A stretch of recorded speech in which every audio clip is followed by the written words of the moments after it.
درود اور سلام محمد اور آل محمد۔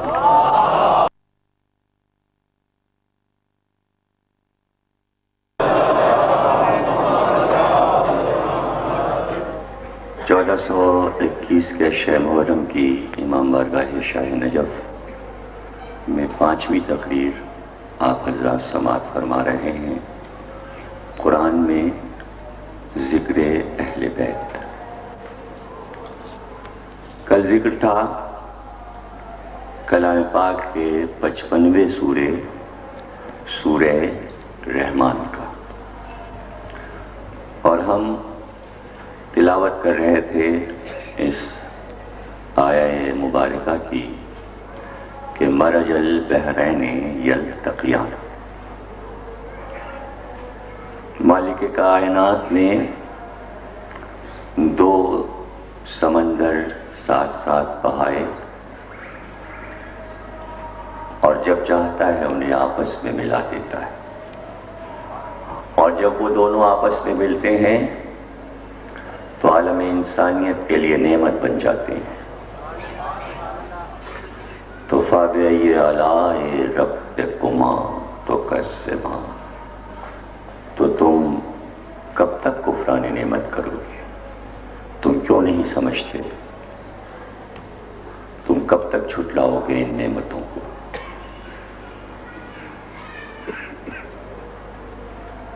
عرض کیا جا رہا تھا کہ یہ دنیا کے دو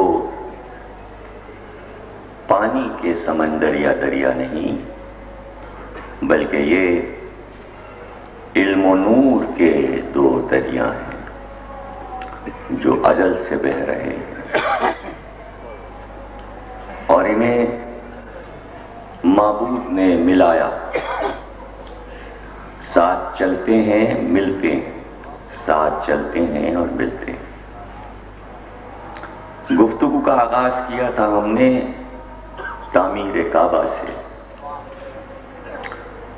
جو لوگ مطالعہ کرتے ہیں وہ بہتر جانتے ہیں کہ کعبے پر ہزاروں کتابیں لکھی گئیں، تاریخ کعبہ، تاریخ مکہ، اور کسی چیز کی تفصیل جاننا ایک بہت اچھی بات ہے اور اس کو ذہنوں میں محفوظ رکھنا۔ کعبہ جس کی بنیاد آدم نے رکھی تھی، حکم الہی سے جبریل امی نے بتایا تھا کہ اس جگہ ایک پتھر رکھ دیجئے۔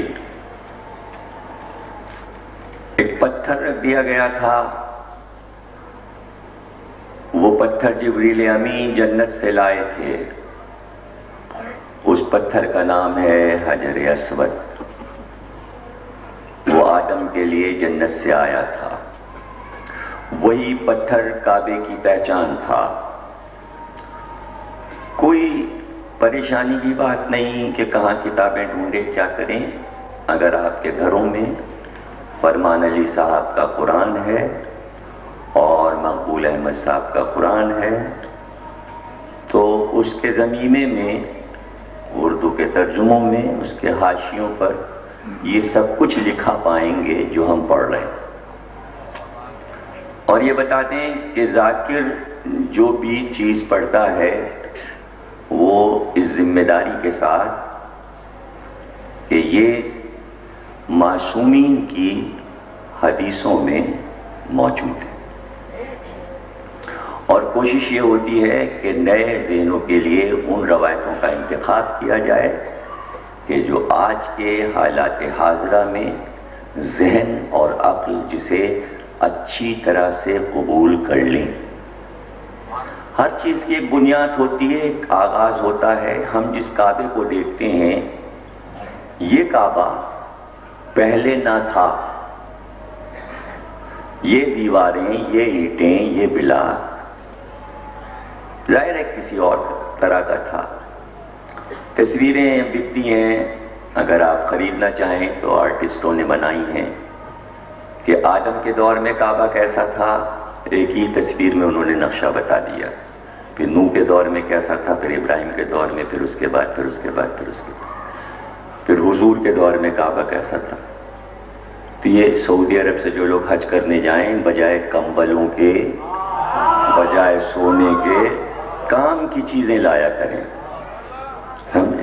اور یہ سعودی حکومت کی بھی ذمہ داری ہے کہ ایک دین حق کتاب بانٹتی ہے جس میں پوری کتاب شیعوں کے خلاف بڑھتی ہے۔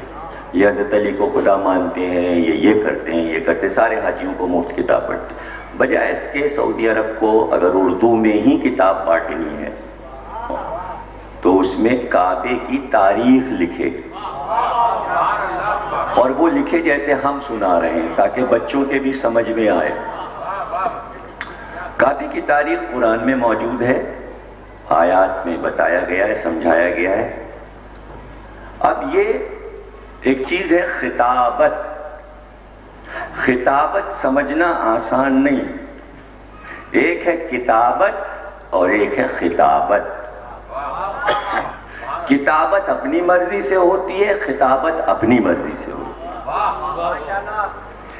اس میں فرق کیا ہے؟ اس میں فرق یہ ہے کہ کتابت میں زبان کچھ اور ہوتی ہے، خطابت میں زبان کچھ اور ہوتی ہے۔ مثلا قرآن آپ کو یہ بتائے گا کہ سب سے پہلے ہاجرہ آئیں اور اسماعیل آئے۔ مکے کی تاریخ کا نقطۂ آغاز شہر آباد کرنے والے دو، ایک ماں ایک بیٹا، یہ ہے کتاب۔ اور اب میں آپ کو سنا رہا ہوں، یہ ہے خطاب۔ فرق سمجھ لیں، کتاب میں نے سنا دیا آپ کو، کتاب کیا ہے؟ ایک ماں ایک بیٹا مکے میں آئے، شہر کا آغاز ان کی وجہ سے ہوا، یہ ہے کتاب۔ اب یہ ہے خطاب۔ کعبہ یادگار ہے ایک ماں کی وجہ سے، کعبہ منسوب ہے صرف ماں سے، ایک ماں سے آغاز ہے، ایک ماں پر اس کا شباب ہے۔ ہاجرہ نے بنیاد رکھی، فاطمہ بنت اسد نے اس گھر کو چراغ دیا، وہ گھر اندھیرا تھا۔ یہ کتاب نہیں ہے، یہ میری خطابت ہے۔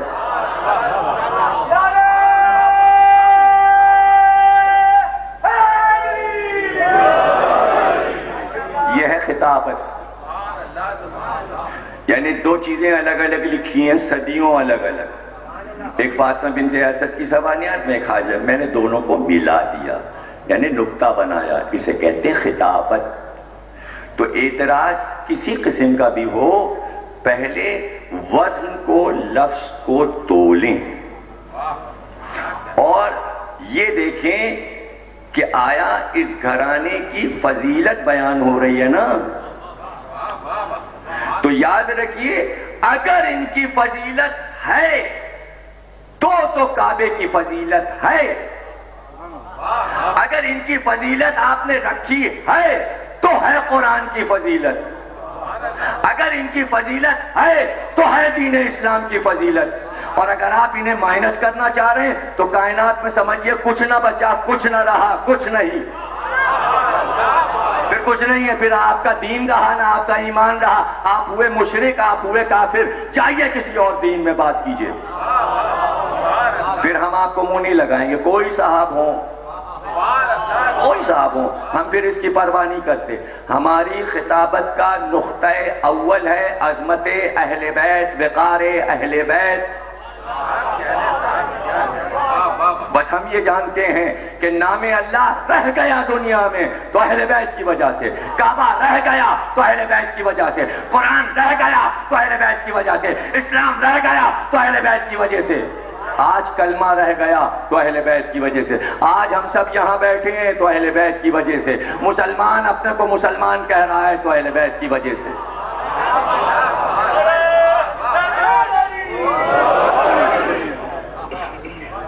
کسی کو اعتراض ہے؟ کوئی اپنا منہ دکھانا چاہتا ہے اس موقع پر؟ ہے کوئی سوال؟ جب کوئی سوال نہیں ہے تو اپنا عقیدہ، اپنا ایمان یہ بنا لو، اپنا ایمان یہ بنا لو کہ اہل بیت کے بغیر کچھ نہیں، کچھ نہیں۔ اگر ایسا نہ ہوتا تو وہ حدیث قدسی میں یہ آواز نہ دیتا کہ ہم نے یہ سب کچھ نہیں بنایا. حدیث قدسی میں وہ آواز دے میں چھپا ہوا خزانہ تھا, میں نے چاہا کہ میں پہچانا جاؤں. جب شیعہ اور سنی یہ جملہ کہتے ہیں کہ میں چھپا ہوا تھا, میں نے چاہا کہ میں پہچانا جاؤں تو میں ظاہر ہوا, تو شرم نہیں آتی ترجمہ کرتے ہوئے؟ کہاں ظاہر ہوا؟ کس نے دیکھا؟ ارے موسیٰ نے کہا تھا دکھا دے تو خاک ہو گیا کوہ طور, سب مر گئے, موسیٰ بے ہوش ہو گئے. کوئی دعوے دار ہے کہ دیکھا؟ کب ظاہر ہوا؟ وہ تب بھی چھپا تھا, آج بھی چھپا ہے. نہ پہلے کسی نے دیکھا تھا, نہ اب دیکھا ہے, نہ قیامت میں دیکھ سکے گا. پھر کیوں کہہ رہا ہے میں چھپا ہوا تھا اور ظاہر ہو گیا؟ تو جملے تو دیکھو کیا کہہ رہا ہے. اللہ کی زبان سمجھنا آسان ہے, میری اردو تو لوگوں کے سمجھ میں نہیں آتی, تو اللہ کی زبان کیا سمجھ میں آئے گی؟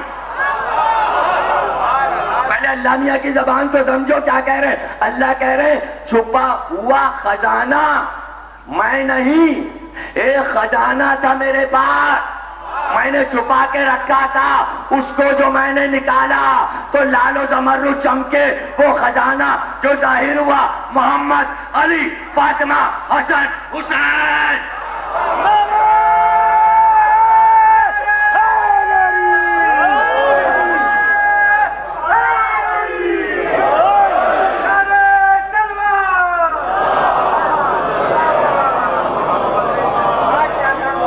ابھی میری کتاب آئی ہے رنگوں پر, اس میں نے تھیوری پیش کی ہے اور اس میں نے بحث کی ہے.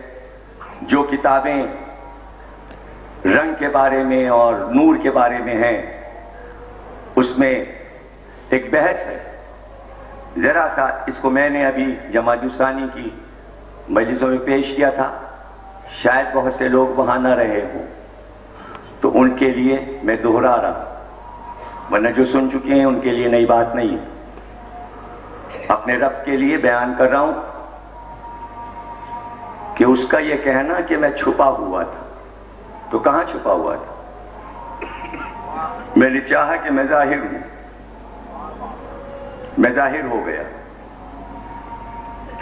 تو ایک چیز چھپی ہو جب وہ ظاہر ہو تو دکھائی دیتی ہے. مثلا آپ کسی اندھیرے جنگل میں جا رہے ہوں, کسی لانڈی کورنگی کی اندھیری سڑک پہ جا رہے ہوں, چاروں طرف خوب اندھیرا ہو, سیاہی چھائی ہو, سامنے سے ایسے میں ایک اسکوٹر آ رہی ہو, موٹر سائیکل آ رہی ہو, تو اس کی لائٹ جیسے جیسے وہ قریب آئے گی اندھیرا ہٹتا جائے گا, روشنی آتی جائے گی. تو آپ کیا کہیں گے کہ اس کالے اندھیرے میں اس روشنی کا ظہور ہوا.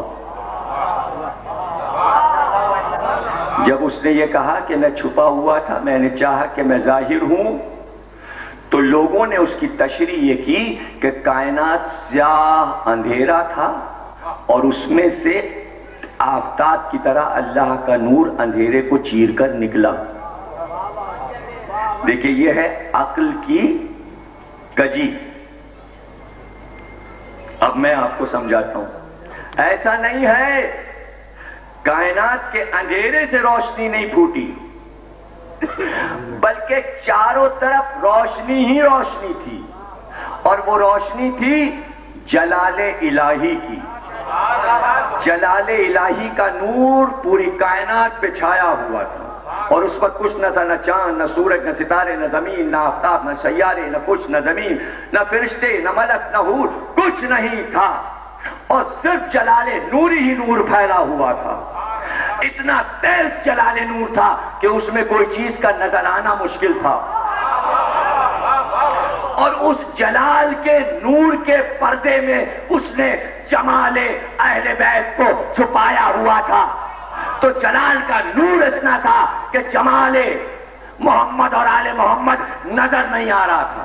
تو میں نے اس کو اس طرح سمجھایا تھا, اسی طرح اشارے سے سمجھا رہا ہوں. ایک بار اللہ نے, یعنی یوں سمجھیے کہ مرغی کے دونوں پر ہوں اور اس نے اپنے ان پروں کے بیچ میں اپنے چھوٹے چھوٹے بچوں کو لیا ہوا ہو.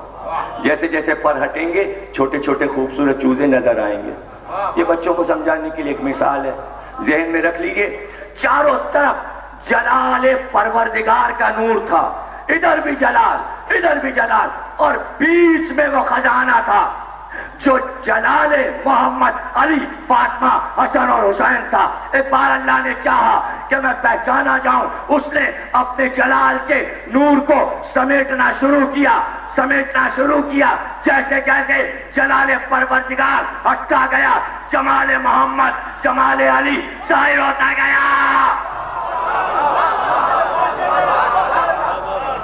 آسان اردو میں فلسفہ سمجھانا بہت مشکل ہے، میں نے سمجھا دیا. یہ ہے حدیث قدسی. ظاہر ہوا. جب یہ ظاہر ہوا تو اس کا دل چاہا کہ دنیا بنے، تو ان کے سامنے دنیا بنی. اگر اب بھی سمجھ میں نہیں آتا تو پڑھا کیجئے، مطالعہ کیجئے. نہج البلاغہ کا پہلا خطبہ پڑھیے اور علی نے اس میں بتایا ہے کہ خلقت کائنات کیسے ہوئی. اور اس میں آپ فرماتے ہیں کہ کائنات میں اللہ نے سب سے پہلے پانی کو خلق کیا اور پانی ہی پانی کائنات میں تھا. پانی کو غرور ہوا کہ ہمارے سوا کوئی نہیں، اور وہ اتنا بے قرار تھا غرور میں کہ اس کو ہوش نہیں تھا اور وہ اچھل رہا تھا کہ ایک بار اللہ نے دیکھا کہ اس کے جوش اور جذبے نے جھاگ پیدا کیا. پانی پر جب جھاگ پیدا ہوا تو اللہ نے اس کو بیچ سے شگافتہ کیا. جھاگ سے آسمان بنے، پانی پھر خالی رہا. جب پانی کا غرور ختم نہ ہوا تو اللہ نے زمین کو خلق کیا. اب یہ مولا کا کمال ہے. ابھی میں نے کہا تھا ایک ہے کتابت ایک ہے خطابت. مولا کے یہ خطبے ہیں، مولا نے اس میں خطابت دکھائی ہے اور یہ خطیب کے علاوہ کوئی کہہ نہیں سکتا. کتابوں میں لکھنا آسان نہیں ہے. مولا فرماتے ہیں کہ ایک بار جب زمین اپنی دونوں کونیوں کو پانی پر ٹیک کر اٹھی تو پانی کا غرور کم ہوا. اب جب مولا کے جملے بھی نہ سمجھ میں آپ کے آئے اور واہ نہ کریں تو میری خطابت تو خاک میں گئی.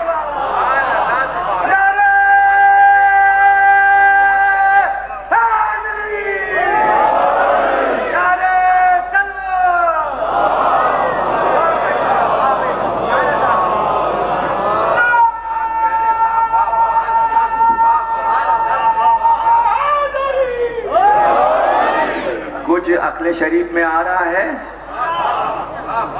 ان کے نہیں، جو معرفت والے ان سے مخاطب نہیں. وہ تو میرے پیارے ہیں، میں ان کے چہرے پہچانتا ہوں. ان کی بات ہے جو کبھی کبھی مجلس میں جاتے ہیں، جو صرف یہ بحث کرتے ہیں کون کیا پڑھ رہا ہے، کون اچھا پڑھ رہا ہے. بس صرف ان کا موضوع ڈرائنگ روم.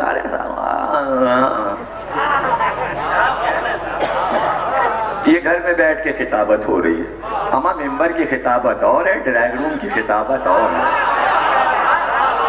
ہم ساری خطابتیں جانتے ہیں اور سب قسمیں ہمیں معلوم ہیں. سمجھ گئے نا آپ؟ موضوع ہمارا ہے قرآن میں ذکر اہل بیت. چونکہ قرآن کو آپ مرکز سمجھتے ہیں تمام مسلمان، اس لیے بتانا یہ ہے کہ قرآن کا دھڑکتا ہوا دل آل محمد ہے. جس کا دل نہیں دھڑکتا وہ مردہ ہوتا ہے. آل محمد زندہ ہے اس لیے قرآن زندہ ہے. یہ بتانا ہے سشرے میں. قرآن آپ کو معلوم ہے رسول نے فرمایا ہے کہ قرآن کا غرور کیا ہے. آج تک کوئی قرآن کا غرور نہیں توڑ سکا. کل یا پرسوں کی تقریر میں عرض کریں گے، پوری تقریر اسی موضوع پر ہوگی. ذہن میں یہ جملہ رکھیے گا. حضور نے فرمایا قرآن کا غرور کوئی نہیں توڑ سکا. قرآن کے چیلنج کا کوئی جواب نہیں دے سکا. لفظ غرور صرف اللہ کے لیے زیب ہے یا قرآن کے لیے زیب ہے. اور کوئی غرور کرے تو حرام ہے. اللہ کے لیے زیب ہے. اللہ غرور کرے، قرآن غرور کرے. نبی فرماتے قرآن کے غرور کو کوئی توڑ نہیں سکا. راوی نے پوچھا قرآن کا غرور کیا ہے؟ جگر کو تھام کے سنو اگر سن سکتے ہو. راوی نے پوچھا حضور قرآن کا غرور کیا ہے؟ کہ قرآن کا غرور علی ہے.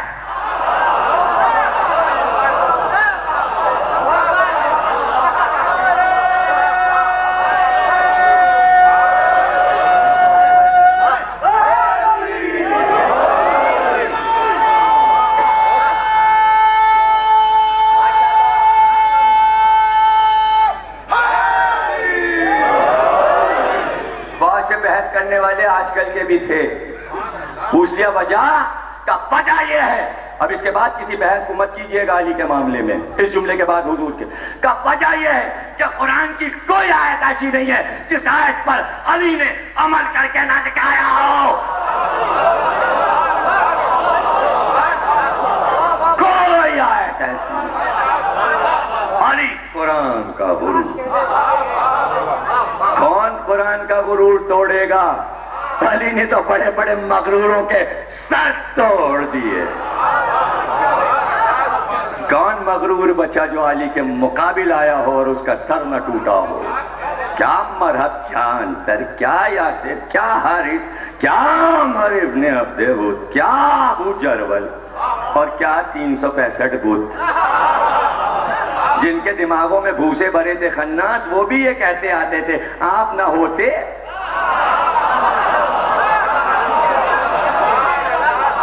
کچھ بھی نہیں پڑھا میں نے کچھ بھی نہیں پڑھا. یہ بابا آپ کے ذمہ ہے، میں نے کچھ نہیں پڑھا. میرا ہاتھ ہلکا تھا، بھاری آپ نے اپنا ہاتھ کیا ہے، میں ذمہ دار نہیں ہوں.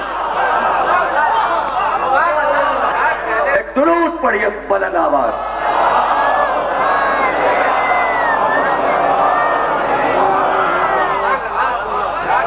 یہ قرآن کا غرور نہیں ہے تو کیا ہے؟ مرج البحرین یلتقیان.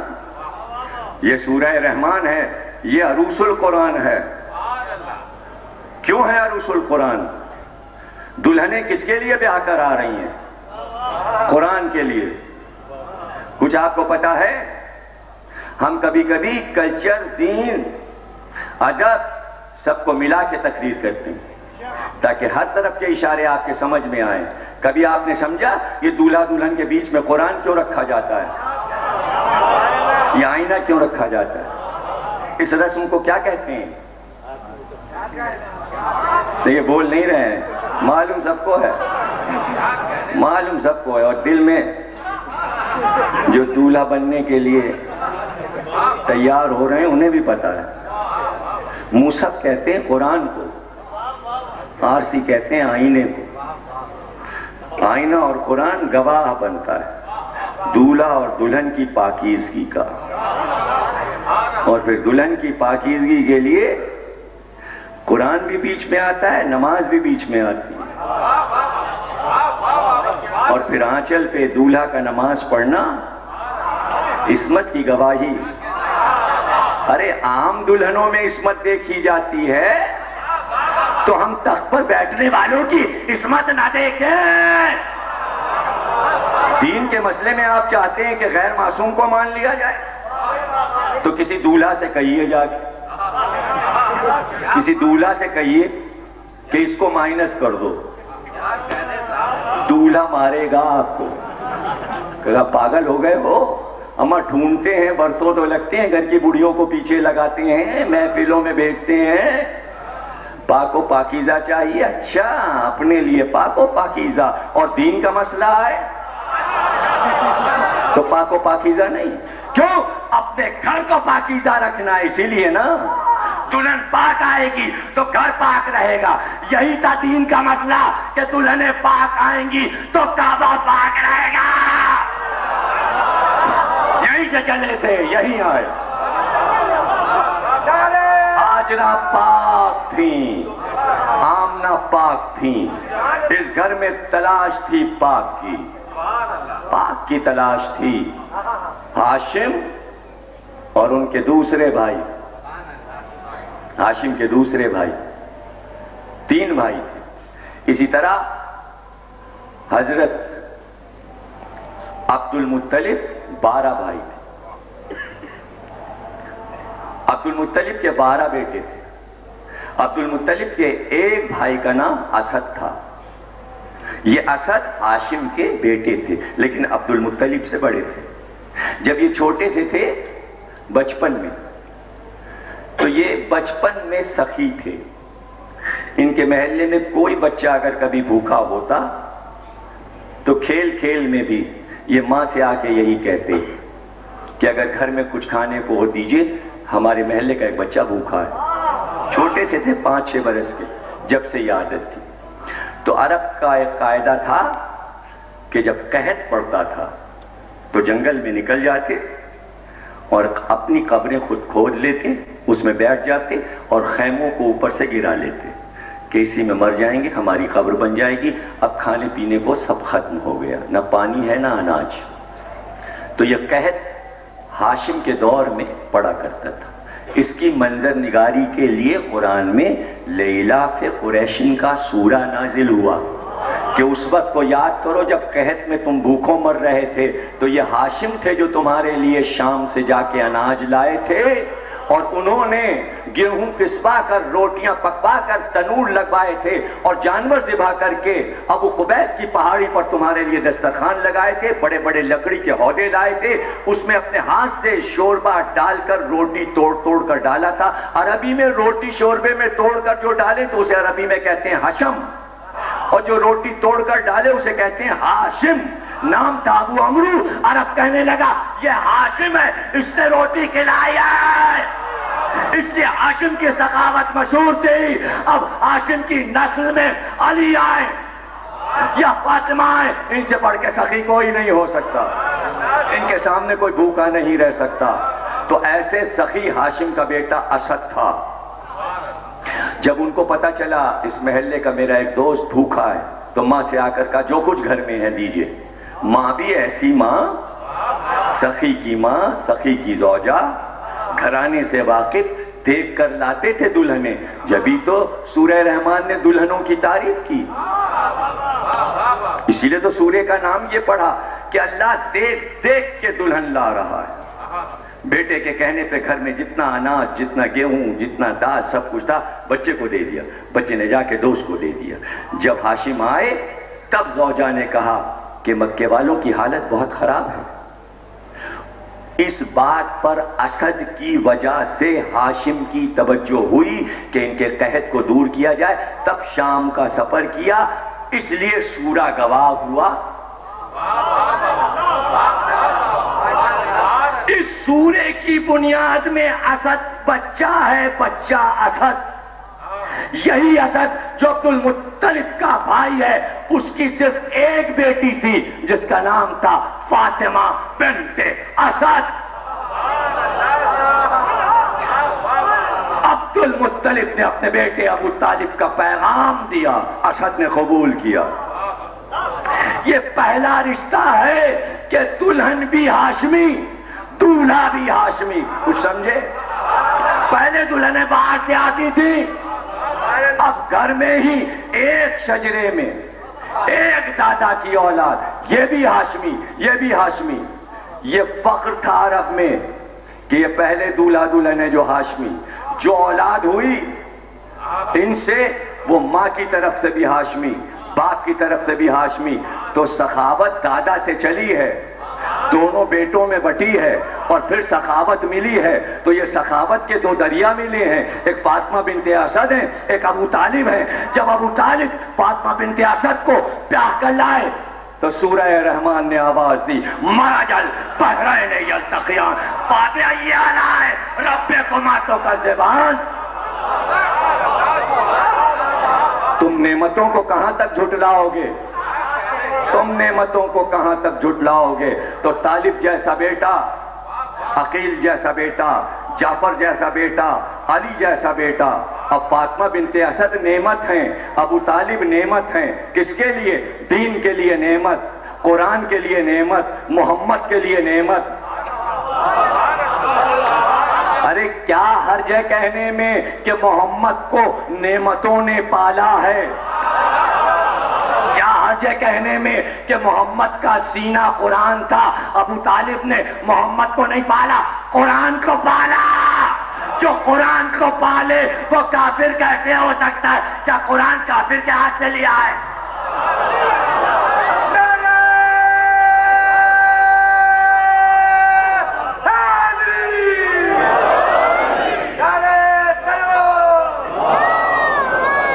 اب علی کی سخاوت کا کیا پوچھنا، ماں بھی سخی، باپ بھی سخی۔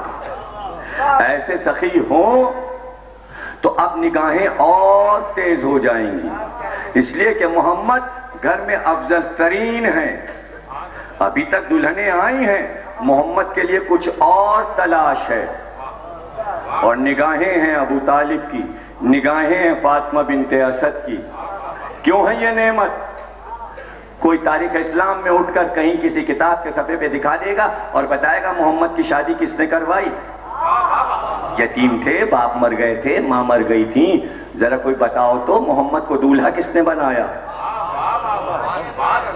ابے محمد کے سر سہرا بندھا، سہرا مومن نے باندھا ہے یا کافر نے؟ یہ تم ہمیں بتا دو. ارے دین کے سر سہرا بندھنے والا ہے. اب یہ تمہاری ذمہ داری ہے کہ دین کے سر کا سہرا کافر کے ہاتھ سے بنواؤ گے یا مومن کے ہاتھ؟ تو اللہ نے کہا کل ایمان کے باپ کے ہاتھ سے بنوائیں گے. سہرا بندھا، براتی بھی دین،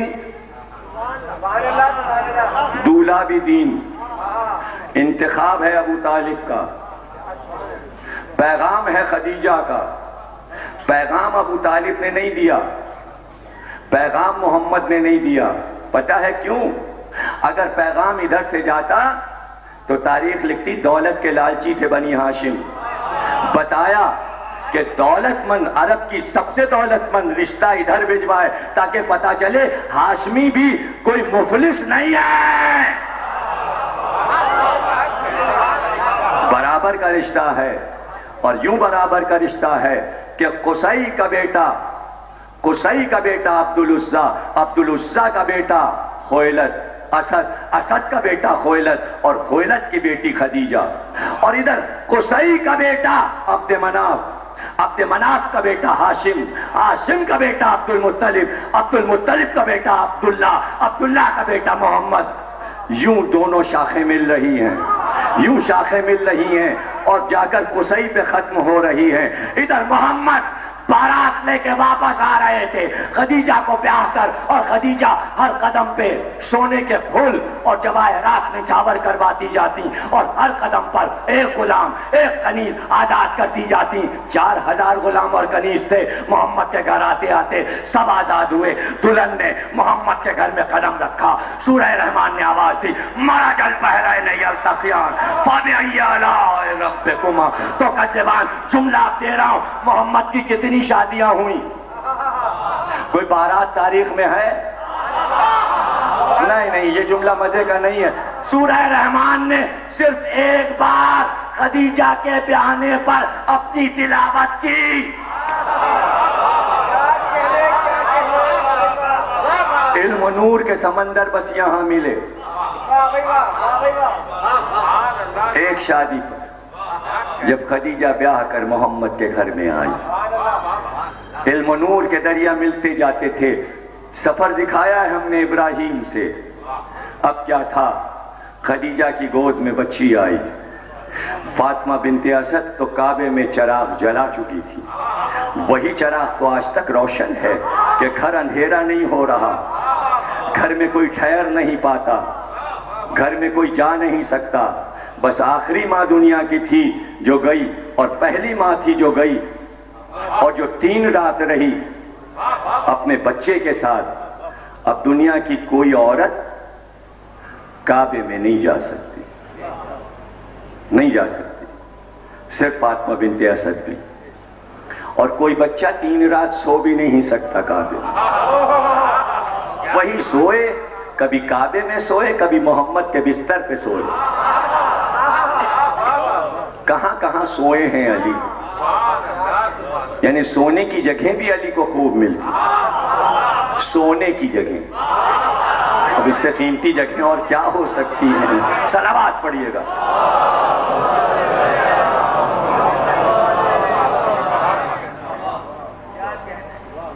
بات تو گھر کی ہی تھی لیکن سجدے میں تھے تو وہی ہوئی. آپ فکر مت کریں، ہم آپ کے سجدوں کا مطلب سمجھ رہے ہیں. آپ زبان سے کچھ نہیں کہہ رہے لیکن ہم آپ کا مطلب سمجھ رہے ہیں کہ یہ سجدے کس بات کے ہیں. ہم سجدوں کے مطلب سمجھ رہے ہیں. بیٹی ہم نے دی ہے تو پر بھی ہم دیں گے. ہمیں معلوم ہے آپ کچھ نہیں کہہ رہے لیکن ہم آپ کا ارادہ سمجھ رہے ہیں. اگر ہم نے بیٹی عطا کی ہے تو بیٹی تمہاری ہے، بیٹا ہمارے گھر کا ہے. یہ کتابت نہیں خطابت ہے. بیٹی اگر رسالت کی ہے تو بیٹا ہمارے گھر کا ہے. یہ جملہ نہیں کہا معاذ اللہ، کیا ہمارے گھر کا ہے، یہ تو نہیں کہا ہمارا، ہمارے گھر کا ہے، ہمارے گھر کا. ہم گھر میں نہیں رہتے، ہمیں گھر کی ضرورت نہیں ہے، ہم لا مکان ہیں. مکان بنا کے ہم نے مکان والوں کو مکان دیا. ارے بھائی وہاں سے بھیجا ہے اپنا خزانہ، تو خزانہ کیا کھلی سڑک پہ رکھ دیتے؟ ایک گھر بنایا، ایک بیت بنایا. اہل بیت کے لیے بیت کی ضرورت تھی. قرآن نے اعلان کیا ہے بار بار، بیت سے اہل بیت نہیں ہے. یہ بتائیے مکان سے مکین ہوتا ہے یا مکین سے مکان ہوتا ہے؟ ابھی مکان 10 بنا دیجیے، مکین کہاں سے لائیں گے؟ بیٹا ایک ہی ہو تو مکین کہاں سے لائیں گے؟ نہیں، مکین سے مکان ہوتا ہے. مکان 10 برس بند پڑا رہے، جب تک مالک مکان نہ آئے مکان نہیں ہے. کل بتا چکا وہ بھوت خانہ ہے. جب مالک مکان آ گیا تو رونق آ گئی، لوگ صاحب آ گئے وہ.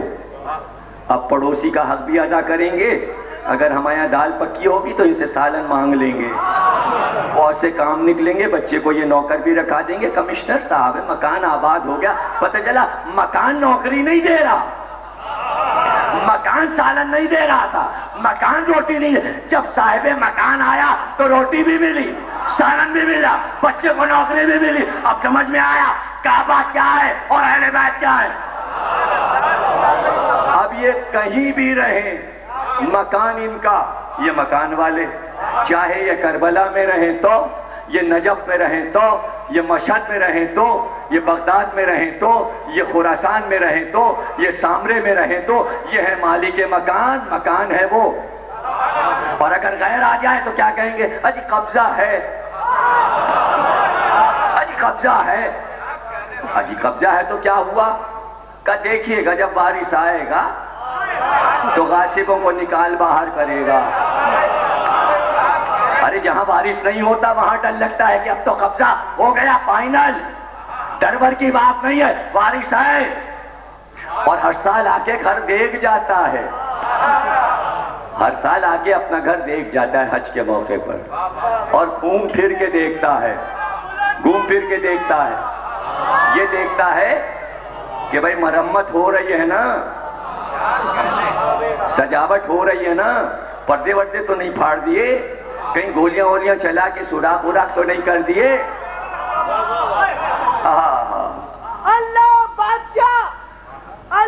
بادشاہ محمد وزیر علی سپہ سالار ہے، علی سپہ سالار ہے. سب اختلاف بیکار ہے، سب اختلاف بیکار ہے.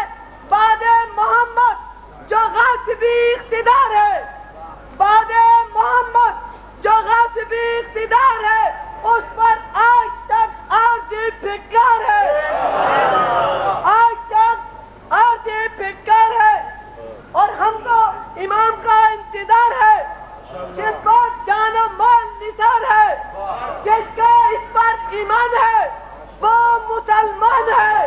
ماں سوائے اس کے جو بھی ہے وہ شیطان کا پیروکار ہے. نعرہ تکبیر، نعرہ تکبیر، نعرہ رسالت، نعرہ رسالت، نعرہ حیدری.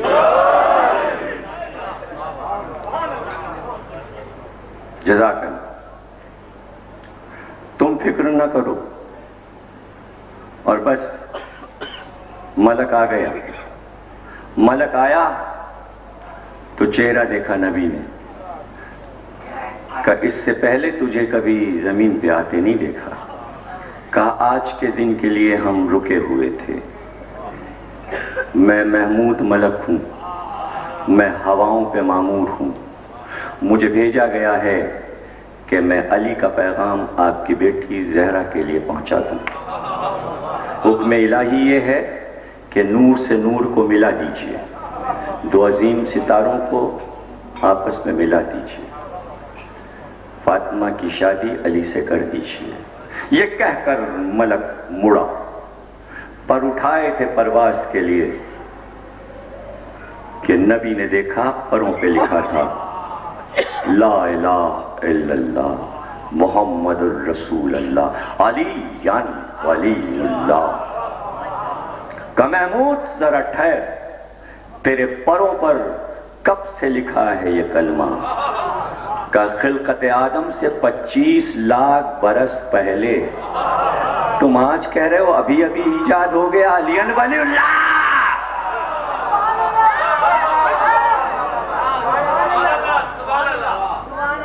خلقت آدم سے پہلے سے ہے یہ کلمہ.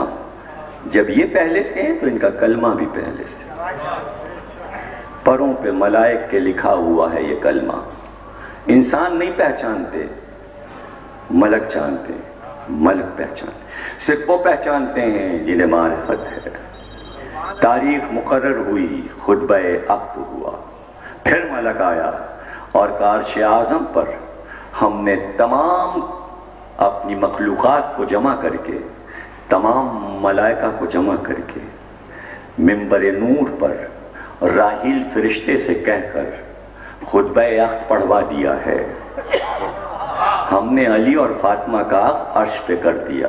اب آپ اپنی مسجد میں خطبہ پڑھ دیجئے اور عقد پڑھ دیجئے. جشن کی رات تھی وہاں اور دن کو نکاح ہوا یہاں. اور ہمارے بڑے بڑے مرثیہ گو شاعر ایسے موقعوں پر خوب شاعری کرتے ہیں. اور ایک شاعر نے، علی میاں کامل کے شاگرد سردار لکھنوی نے یہاں پر ایک بیت کہی کہ نہ ایسی شادیاں دیکھیں نہ ایسے بیاہ ہوئے، نہ ایسی شادیاں دیکھیں نہ ایسے بیاہ ہوئے، خدا نے عقد پڑھا انبیاء گواہ. ایسا دنیا میں کہاں. ہر راوی، ہر محدث کہتا ہے کہ کائنات میں ایسی شادی کبھی ہوئی نہیں جیسی علی اور فاطمہ کی.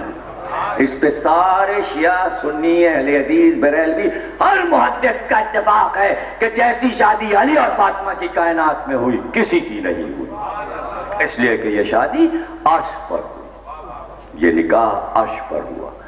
لیکن مدینے میں دنیا نے دیکھا کہ شہنشاہ دین و دنیا کی بیٹی رخصت کیسے ہوئی. اور جب ام سلمہ نے دلہن بنایا بنت محمد کو تو خدیجہ جو لباس چھوڑ گئی تھیں، عروسانہ لباس اپنا، یہ کہہ کر وصیت کی تھی جب فاطمہ کو رخصت کرنا تو یہ لباس پہنا دینا. کہتے ہیں جو قمیص زہرا کو پہنائی گئی تھی اس کا خراج پورے عرب میں نہیں تھا، ملیکۃ العرب کی قمیص تھی. سب کچھ تو لٹ گیا تھا، ایک قمیص بیٹی کے لیے چھوڑ گئی تھی. حسرت تھی کہ جب دلہن بنانا تو زہرا کو پہناتے. کہتے ہیں جب زہرا کو دلہن بنایا تو بی بی پھوٹ پھوٹ کے رونے لگی. تو بیویوں نے پوچھا بی بی کیا سبب؟ تو کہا 5 برس کی تھی جب ماں نے انتقال کیا، اس وقت ماں یاد آ گئی. اور جب رخصت کا وقت آیا اور جب زہرا رخصت ہونے لگی علی کے گھر کی طرف اور محافے میں جب بٹھا دیا گیا بی بی کو تو دور کھڑے تھے عمار اور سلمان. آواز دے کر بلایا کہ سلمان تم مہار تھام لو اور عمار تم ناقے کو آگے پیچھے سے ہکاتے جاؤ دلہن کو علی کے گھر تک پہنچا دو. اور تمام ازواج کو اپنی جتنی بیویاں اس وقت موجود تھیں سب کو حکم دیا کہ ناقے کے آگے آگے چلیں اور زہرا و علی کی شان میں قصیدہ پڑھتے ہوئے چلیں. آقا سلطان دہلوی کی کتاب آپ کے گیٹ پہ موجود ہوگی، فاطمہ زہرا کی سوانح حیات، اس کو اٹھا کے پڑھ لیجئے گا. اہل سنت کتابوں کے حوالے سے حضرت عائشہ، حضرت حفصہ، ام سلمہ، میمونہ، سب نے جو زہرا اور علی کی شان میں قصیدے پڑھے ہیں بارات کے آگے آگے اس میں لکھے ہوئے. مجھ سے مت پوچھئے گا، کتاب کا نام میں نے بتا دیا. عربی میں قصیدے لکھی، ترجمہ اردو میں لکھا ہے کہ ہر بی بی یہ کہتی جا رہی تھی روئے زمین پر مردوں میں علی سے افضل کوئی نہیں، عورتوں میں زہرا، اور افضل ترین دولہا اور دلہن کی مدح میں ہم آگے آگے بارات کے جا رہے ہیں. یہ ہر ام المومنین نے اقرار کیا ہے. اور یوں علی کے گھر رخصت ہو کر جب زہرا آئیں، ابھی چوکھٹ پہ قدم رکھا تھا کہ سورہ رحمان نے آواز دی، مرج البحرین یلتقیان فبأی آلاء ربکما تکذبان۔ لیکن ابھی تک سورہ 2 ہی آیتیں پڑھ رہا تھا اور دلہنیں آ رہی تھیں، لیکن جب دوسرا قدم زہرا نے رکھا تو اب پھر آواز دی سورہ رحمان نے اور اپنے عمل کو کامل کیا، یخرجو منہما لولو والمرجان فبأی آلاء ربکما تکذبان۔ جب ہم علم و نور کے دریاؤں کو ملا دیتے ہیں تو اس میں سے 2 موتی نکلتے ہیں، ایک سفید موتی ہے اور ایک مرجان ہے، ایک سبز ہے ایک سرخ ہے۔ جب یہ دونوں ملتے ہیں تو یہ موتی نکلتے ہیں اور یہ عالم انسانیت کے لیے نعمت بن جاتے ہیں۔ ایک موتی حسن ہے، ایک موتی حسین۔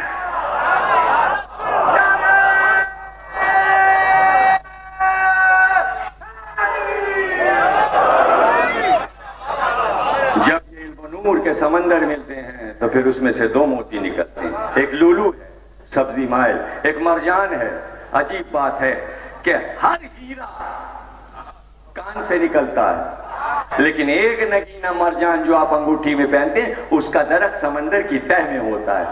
اب آج کل بتانے کی ضرورت نہیں ہے، جاگرتی والا چینل تو آپ لوگ خوب دیکھتے ہوں گے، جانوروں والا، اس میں مچھلی سمندر کے اندر کا سب غوطہ خور سب کیمرہ لے کے جاتا ہے، دکھا دیتا ہے۔ اور آج کل مرجان پہ کئی فلمیں دکھا رہے ہیں کہ مرجان کے درخت کیسے ہوتے ہیں، ایسے سن رہے ہیں جیسے یہ ٹی وی دیکھتے ہیں اور ہم لوگ ٹی وی دیکھتے ہی نہیں۔ سب مجھے ارے ہم لوگ ٹی وی نہیں دیکھتے، ہمیں کیا پتا آپ لوگ کون سا چینل دیکھتے ہیں، ہمیں کیا پتا کون سا چینل۔ بھائی جو ہم نے دیکھا ہے وہ ہم نے بتایا۔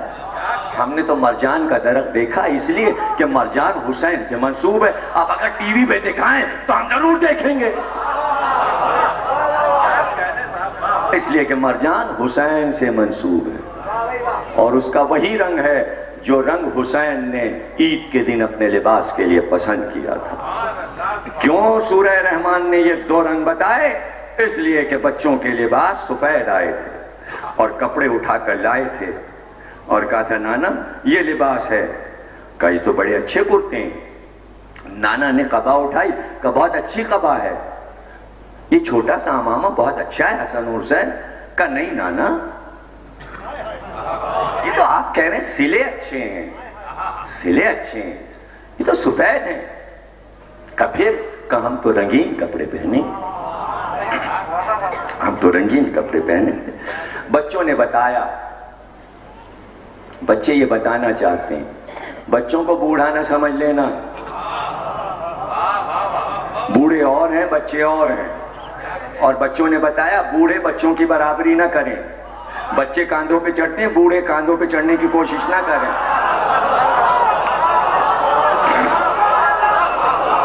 یہ صحیح ہے کہ بوڑھا جو ہے وہ بچے کے برابر ہو جاتا ہے، لیکن ہر بوڑھا بچے کے برابر نہیں۔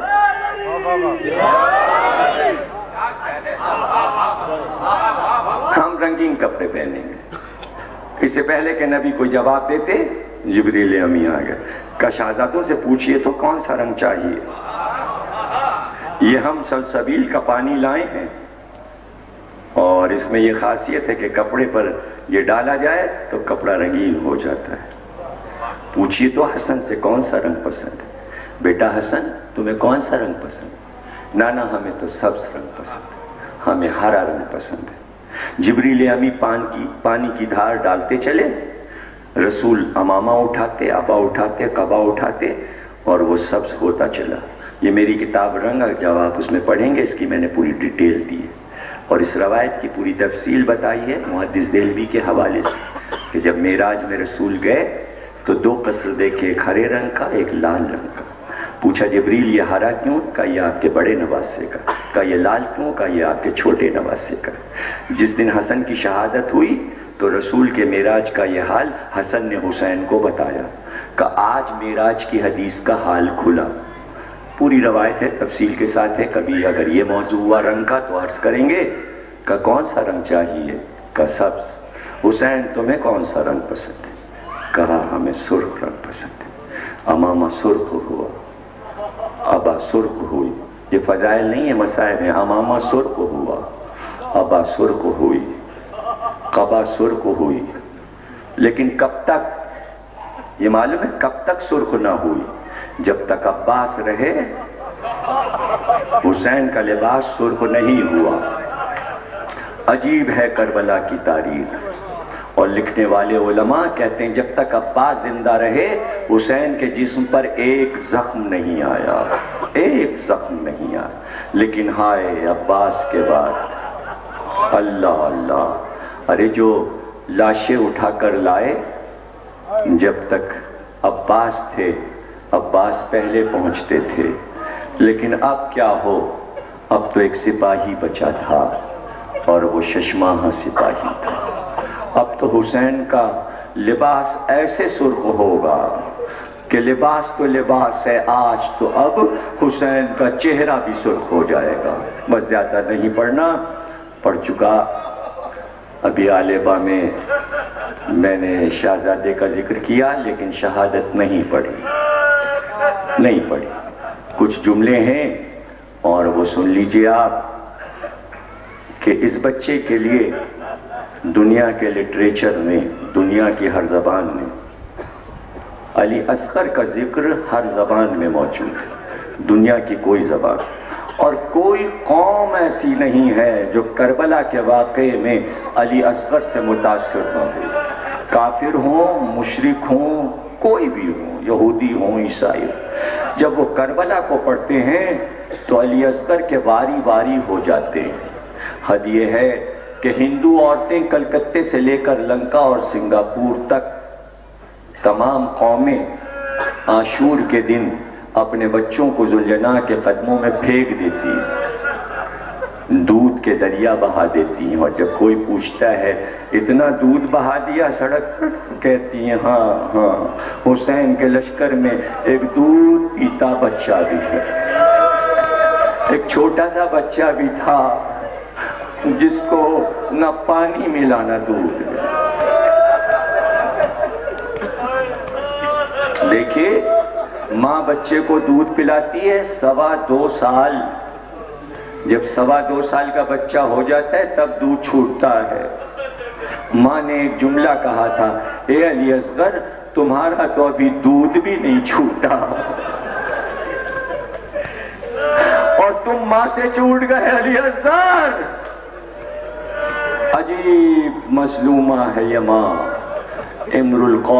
امراء القیس کی بیٹی اور یمن کے سردار کی بیٹی، جب یہ بیاہ کر حسین کے گھر میں آئیں، نام ان کا سلمہ تھا، لیکن اس گھر کا دستور تھا کہ خطاب دیتے تھے۔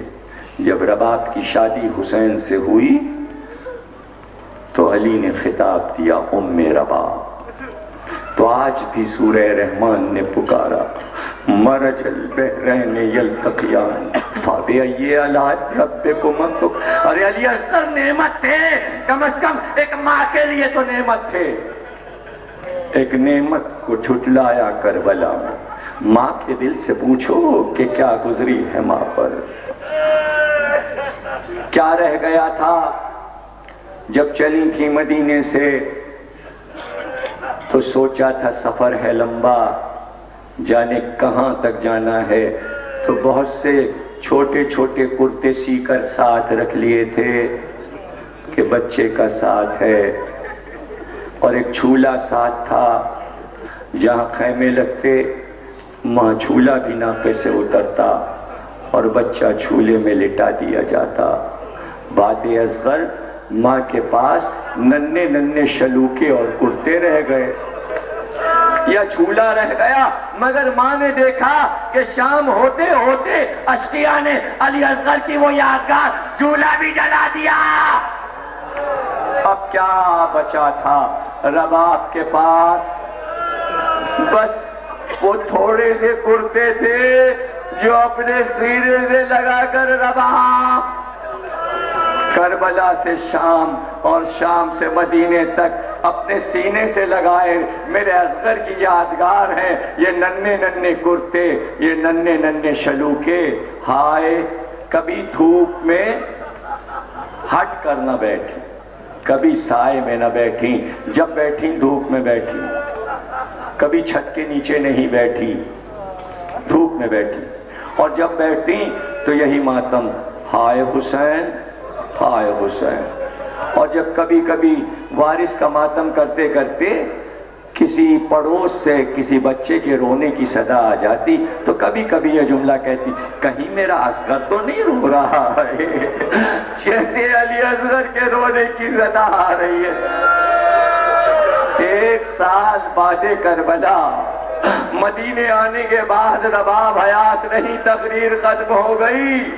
ایک دن سید سجاد گھر میں آئے تو دیکھا 5 بیویاں دھوپ میں بیٹھی ماتم کر رہی ہیں، ایک زینب، ایک ام البنی، ایک ام لیلہ، اس میں ایک ام فروہ ام البنین کے ساتھ ایک ام رباب بھی۔ کہا پھوپھی اماں بہت مظلومہ ہے یہ ماں، دھوپ میں بیٹھ کے دن بھر ماتم کرتی ہے، رات کی اوس، اگر آپ سمجھائیں کہ ماتم کریں، روئیں، مجلس کریں، مگر سائے میں بیٹھیں۔ کہا بیٹا تم نے کہا ہے تو میں آج کہوں گی۔ ایک بار ام رباب کے پاس گئی شہزادی زینب اور کہا بی بی ماتم کرو مگر سائے میں بیٹھ کر، تو بے اختیار بس اتنا کہا، شہزادی یہ بتائیے میرے بچے علی اصغر کی قبر پہ سایہ ہو گیا کہ ماں کے سائے میں بیٹھے؟ جزاک اللہ، رونے کا حق آپ کو ہے۔ 5 محرم ہو گئی، شہادت بنی ہاشم شروع ہو گئی، اب دن ہی کہہ رہ گئے رونے کے، بس 2-4 جملے اور ختم ہوئے۔ کہا اچھا شہزادی آپ کہتی ہیں تو شام کو اٹھ کر میں نماز مغرب پڑھ کر سائے میں آ جاؤں گی۔ شام ہوئی، رباب نے نماز ادا کی اور سجدے میں گئی، آخری سجدہ تھا، شاید وارث کا آخری سجدہ یاد آ گیا، شاید حسین کا آخری سجدہ رباب کو یاد آ گیا۔ ایک بار زینب چلی، قریب آئی، تب آدھی اٹھو، وعدہ کیا تھا کہ شام ہوگی تو سائے میں حجرے میں چلو۔ جواب نہ ملا، جب بہت دیر پکارا اور جواب نہ ملا تو بازو ہلایا تو اٹھو رباب، لیکن جیسے ہی شانے پہ ہاتھ رکھا مڑ کر ایک بار پکارا، انا للہ و انا الیہ راجعون، اے لیلا، اے ام فروہ، رباب مر گئی، ارے خود تو سائے میں نہ آئے مگر لاشا اٹھا کر لایا گیا۔ اے علی اصغر کی ماں تم پر سلام، ہاجرہ کا سلام، خدیجہ کا سلام، اے ام رباب آپ پر ماؤں کا قیامت تک سلام۔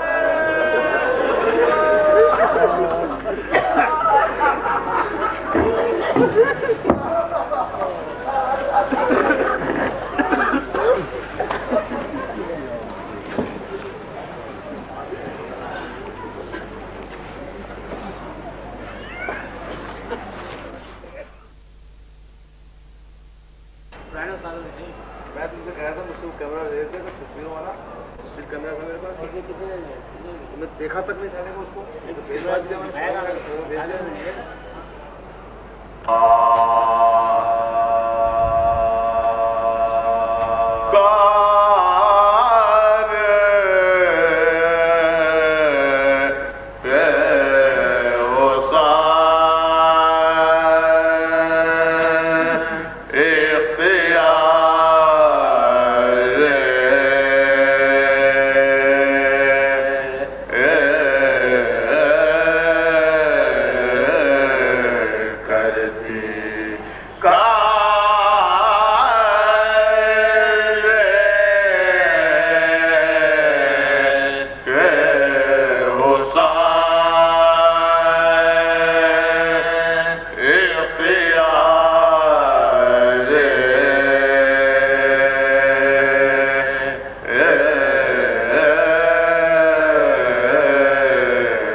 گلشن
کیا کیا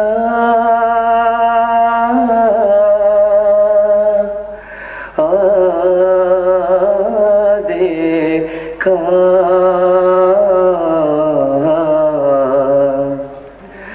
پر کہیں سے بیتے پیغمبر سنا آقا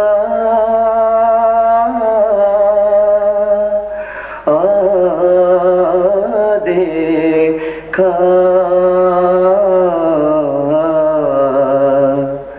مجھ رہی خلق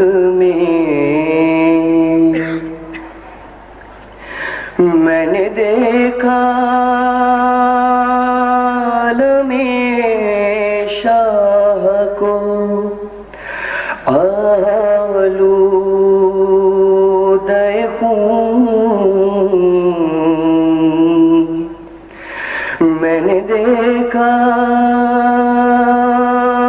عالم شاہ کو آلودہ خون میں نے ٹکڑے ہوئے قاسم کا جنازہ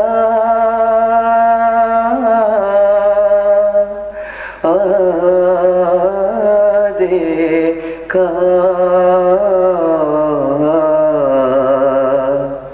مجھ رہی خلق میں ایک گھٹری شہر